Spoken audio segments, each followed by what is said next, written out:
Dear all, in this video I'll be discussing the most important components related to basic electrical laboratory such as screwdrivers, line tester, nose plier, regulated power supply.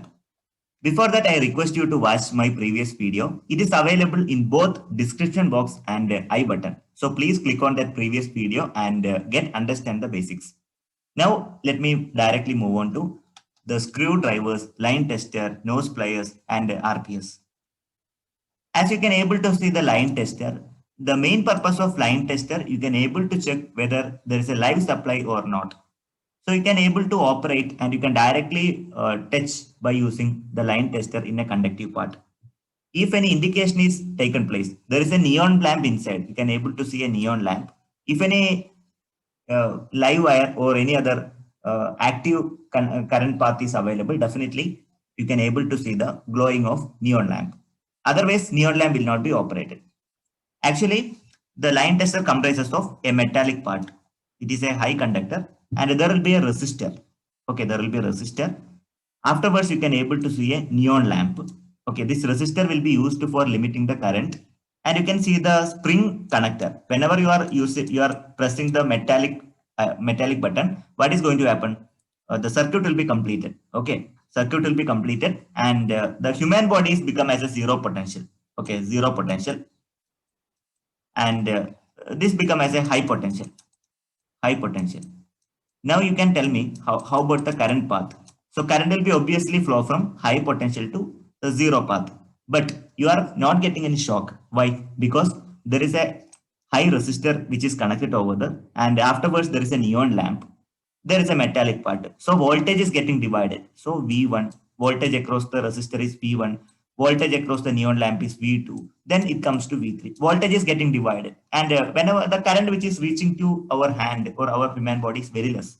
Okay, so that you can able to identify or definitely you can able to identify the presence of live conductor. And also here earth capacitance also matters a lot. Earth capacitance, whenever you touch with a particular metallic body, there will be always an earth capacitance. It become as a dielectric medium. Obviously you never get any shock. There are different varieties of line testers are available starting from 50 rupees to maybe 10k. It varies, depends on the currency of different countries. It is going to vary. So I mean different varieties are available. So this is the way how line tester work. How does it work? Okay. Next is screwdriver. Suppose if you want to do if you want to remove some certain about nails or screws, definitely this particular device will help. There is an insulation part. The head portion and a tail portion will be there. So let us look at how screwdriver look like. A screwdriver is a device specifically designed to insert and tighten or loosen the remove the screw. These are the purpose of screwdriver. The screwdriver comprises of head or tip. This is a head and which engages the screw, a mechanism to apply the torque by rotating the tip. Actually, whenever you are rotating, there will be a torque that is going to develop and some way to position and support the screwdriver. So these are the theory behind the screwdriver. It is most popular. Most of the people are knowing this. Even electricians, everybody's. Suppose if you want to fix the wooden board for domestic wiring, it is required. Or if you any type of domestic wiring, if you are performing, screwdriver is highly unavoidable.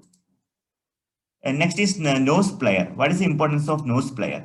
So needle nose plier is also known as long nose plier, as you can observe here, are both cutting and gripping pillars used for electricians and other trade persons to bend and reposition or cut the wires. These are the purposes of nose pliers. Different varieties of nose pliers are available. If you want to bend the wires, it is possible. Suppose I want to cut the wires, and also I need to remove the skin. That is also skin of the wires. That is also possible with the help of nose pliers. Especially for cutting purpose, it is mainly used. So that is a for removing the skin of the insulation part. Okay, skin of the wire. I think wire stripper is most appropriate rather than this. However, you can able to reshape, bending, all the operation can be done with the help of nose plier. And different varieties of nose pliers are available in the market. And a Bosch company, like a lot of manufacturing industries, they are actually providing the set of appliances. You can buy for 12,000, 15,000 or some ranges you have to see.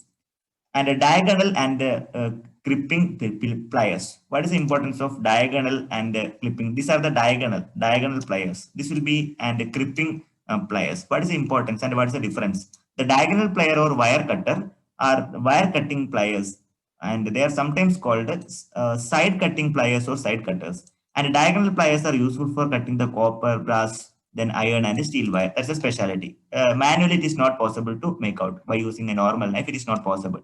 Then crimping is a joining two pieces of a metal or other, deforming both them and hold together and bend it deformity by using the cripper. So the cripper, whatever the crimping pliers, suppose I want to join two conductors, and you can join the two conductors and you can apply some certain force so that it will join. It will automatically join. So that's the specialty of this kind of crimping tool or crimping pliers.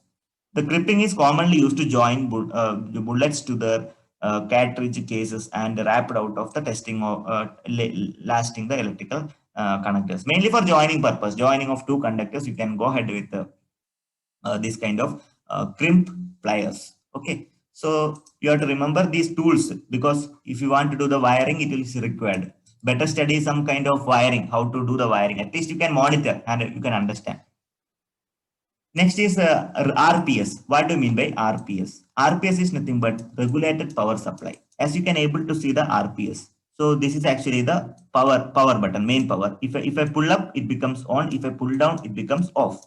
And this is the indicator. As you can see, this is the indicator. Okay, indicator. Once it is on, if I pull up, it becomes, you will be getting the indication. That is RPS is activated. There are two channels. This is channel number 1 and this will be channel number 2. Which channel you can use? So in my opinion, or not my opinion, it's a general factor. You can use both the channel or independently. Channel 1 and channel 2. Any channel you can use, depends on the requirement. And here you can able to see the positive and negative terminal, because since it is a DC, you have to take care about red color indicates positive terminal and black color indicates negative terminal of channel 1. And here you can able to change the mode, like ampere mode or voltage mode. And if I want to measure the voltage, you have to pull in volt mode. Here there are two options. Okay, set CL. If I want to set the voltage, obviously you have to maintain the CL. The current node should be always at a maximum position. Remember always the CL. The current node should be kept at a maximum position. And set voltage course and fine voltage course, these are the adjustment of the voltage. Display is also available. This is a display. Okay, there is a display. Okay, LCD display is available.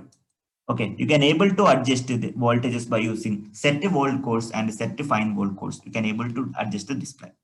If you want to use channel 2, that is also possible. Go ahead with the channel 2, but the same thing. Okay, and the name of the manufacturer they have provided. You can able to note down the name of the manufacturer. So these are the idea about RPS. Okay, whichever the channel you want to use, you can make use of that. Here the maximum output voltage will be 0 to 30 volt. You can able to maintain 0 to 30 volt. In that, power converter is the main component which is inside the regulated power supply. Okay.